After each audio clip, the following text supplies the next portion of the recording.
Another Monday, another start to a new week, and while I'm sure plenty of us are already looking forward to the weekend, we've got a decent bit of stuff to discuss about the next 7 days in Modern Warfare in particular. From a double XP event to perhaps the now hotly anticipated Battle Royale that seems to be just over the horizon, and some things to talk about with that. Today we're going to break down 9 things to look out for this week so that you can start your week in the know with everything you need to in the world of Call of Duty. That said, as we go along, let me know if there's anything in particular you're looking forward to, or if there's anything that you hope to see in the COD space this week. And as well, if you're new to the channel, make sure you guys hit that subscribe button. We're incredibly close to the 300,000 subscriber milestone, and of course, we'll keep you up to date with all things Modern Warfare on a daily basis. That said though, let's begin.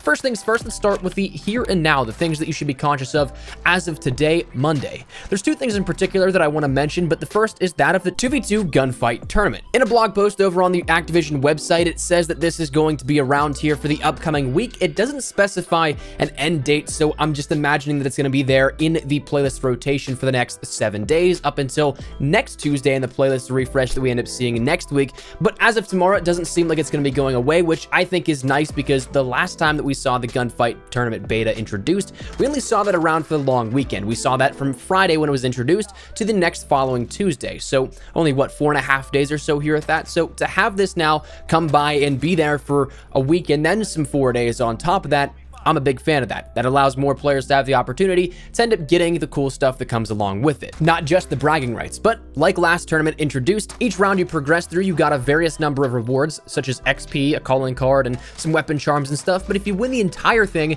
you get that batch of XP towards your rank and the other stuff as well. But you also get the brand new and exclusive MP7 Riptide variant, a sort of metallic gray mixed with a sand dusting effect and a hint of caution yellow painted about it.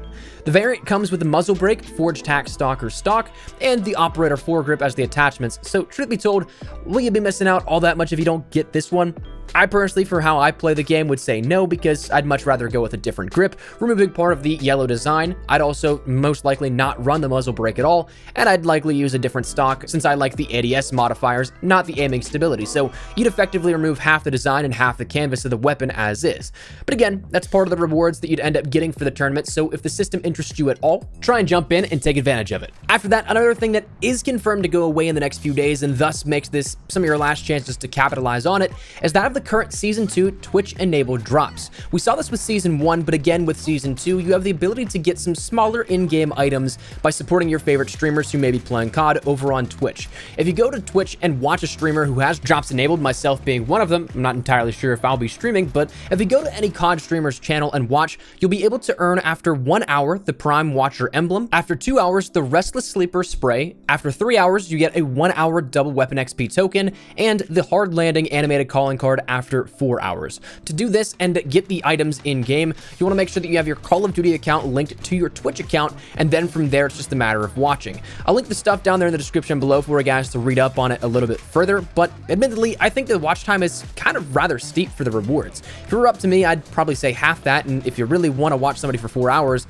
maybe a blueprint or something like that, I think it'd be really cool. But anyways, that's the gear that's enabled, and again, is available for simply watching and supporting your favorite creators by watching their streams. So if you do have anybody you like watching, you may be able to earn some in-game stuff. That's gonna be something that's around until the 19th, so this coming Wednesday at 10 a.m. Pacific Standard Time. So make sure if you want it, you get to watch some streams in your free time. Next up, let's talk a little bit about the coming week ahead in terms of gameplay, because we actually have a little bit of information on what we can expect to see in-game as well.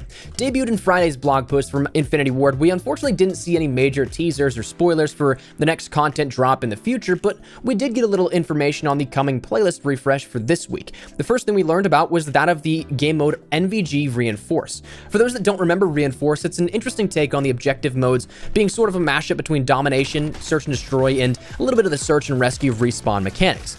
It's a mode that spawns you in with 3 neutral flags, and your objective is to either capture all 3 flags or eliminate the entire enemy team. You have 1 life theoretically, but the twist comes in that if you end up capturing an enemy flag, you can revive a teammate. So it's kind of this tug of war matchup that you can either play for kills and eliminations and act in a stealth manner, or you can risk it and show the enemies where you're at when you're on a flag for a chance to revive a teammate and maybe even the odds a little. When either team kills all opposing enemies or captures all 3 flags, that's game. The twist now, though, will be that this is with the NVG mode enabled, so night vision goggles. One thing that I think will be refreshing to see back in the main selection of game modes, because forgive me if I'm wrong, I don't recall seeing NVG modes at all as of late. That, though, will be an interesting take on it. I'm certainly curious as to how it will play out, so I'm ready to jump in and test it out for a bit. Additionally, Infinity Ward has also mentioned another playlist that we'll be seeing in tomorrow's playlist update is that of a 1v1 Rust mosh pit. So you want to take the classic grudge match and bring it up to today's speed in 2020? Well, you can. This will be pretty good, I think. As for formatting, we don't have any details here on this, whether or not it's like TDM or I guess free-for-all, since it's the only other person out there, so you can shoot everything. Whether or not it's a thing of the first to get 30 kills, perhaps, or I'd hope it doesn't go the irritating route of maybe S&D, where it's round-based, where every kill you win a round, air quote. We don't know anything about that just yet, but you'll be able to settle old scores once again here in this playlist. So that'll be interesting to jump into. I'm interested to hear how the community will take this one, but anyways, that's the playlist refresh that we'll be seeing as of tomorrow. Again, it is possible the gunfight tournament could be going away, and if it does, I'd imagine we see another variation in the mix in its place, but we just don't know that for certain just yet. Also, Infinity Ward, if you're listening, please give me back shipment 24/7. I beg you. My Damascus grind begs you. I just want to get these shotguns and pistol challenges done fast. Please. Anyways, also happening tomorrow will be a new shop refresh in-game, as we see with every single Tuesday. Likely another 2 featured items will be making their way into the shop, and for once, I'm actually kind of curious to see what they are. I liked a bunch of the stuff the shop introduced last week with Season 2's launch, surprisingly. There's a decent bit of camos that I was actually interested in, but again, we'll see that change out as of tomorrow. Later in the week, Infinity Ward mentioned that we'll be seeing the introduction of a double weapon XP event. This starting out to be a long weekend event starting on the 20th at 10 a.m. Pacific Standard Time, and then lasting until Monday the 24th at 10 a.m. Pacific Standard Time. So that'll be a great opportunity for anyone grinding camos, or hell, just even want to rank up the new weapon of the Growl 556 or that of the Striker 45 and get those kitted out as well. So you'll have a great chance this upcoming weekend for that. Personally, again, I'm going to be going crazy on the shield, especially if there's 24/7 for shipment added in. Shipment and the riot shield, my biggest enemy on a preferred stage. If that happens, man, bring it on. As well, later in the week on Friday, we should be getting another blog post from Infinity Ward, as we always do, though fingers crossed this one actually allows for a bit more insight into the coming content, whether that be the next major drop for Modern Warfare as we approach the 2-week period of Modern Warfare's 2nd season next Tuesday, or if it's just additional teases to content still to come. Even if it's not the following Tuesday after tomorrow, we'll likely see a recap of this week's playlist refresh, but again, hopefully a little bit more. So that's the confirmed stuff, some bigger than others, but here's when we jump into the speculative side, the stuff that has potential to be really big, but also at the same time is in no way, shape, or form confirmed. The first thing of these two items that I want to talk about is the prospect of Warzone's rumored release this week. There's a rumor going around right now, the game's Battle Royale mode, which we've been seeing leak and kind of glitch out for players, letting everybody know that it's actually a thing. There's a rumor that it's going to be released as of tomorrow. Here's the thing, I'd love to be wrong, but I almost certainly do not expect this to happen as of tomorrow for 2 big reasons, one of which we've discussed here many times on the channel. That firstly being, Activision follows a very predictable marketing system, one that's only been broken a handful of times in the last 5 years or so, and it's what I call the rule of 2. Now, the rule of 2 follows the ideology that we won't see releases, reveals, or anything of the sorts that requires promotion of any kind at least 2 weeks apart from each other. Things like game modes added in, that can happen whenever because you're not going to spend money from a marketing budget and go, hey guys, Demolition's coming back. You're not going to scream that from the mountaintops. I'm talking about things like a DLC announcement, a DLC release, a title reveal of the next Call of Duty title, a release day of an event or in-game content like maps. That stuff has almost always followed the rule of 2 because you need a marketing budget for that. You need time for people to learn about that and to know that's going to be coming up so that you can get a release as big as possible. So by the logic of the rule of 2, Season 2 just launched this past week, meaning that we likely won't see anything happen until at least next Tuesday when we hit that magic number, the 2-week mark from said launch. This allows for marketing time to pump up Season 2 content, have it dropped, and then have players be able to digest everything that comes along with it before getting excited for the next thing still to come.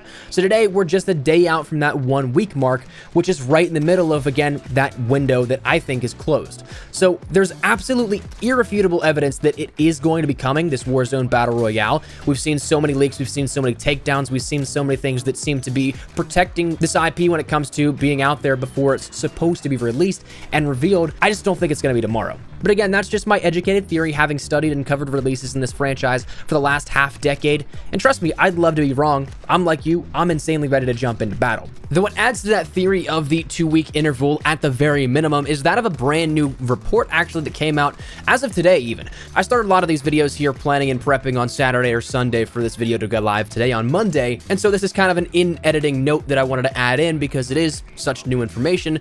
But from the outlet VGC, they ended up saying that their inside inside sources are saying that the Warzone mode is set to release in early March. And so therefore that would nullify any discussion and any talk, if that does come true, that Tuesday as of tomorrow would be the release date of that. And again, from a marketing perspective, it makes a lot more sense, I think, for that point, rather than rushing it right after Season 2's launch. You get a little bit more time to pre-promo and then start to officially hype up the reveal of something that they said is going to be free as an extension for all players with Modern Warfare, but also released as a separate standalone title, so that just like Call of Duty Mobile, as many players that want to try it can play it. That way there is literally no entry barrier. It's just simply free to access, and therefore the player base should in theory thrive.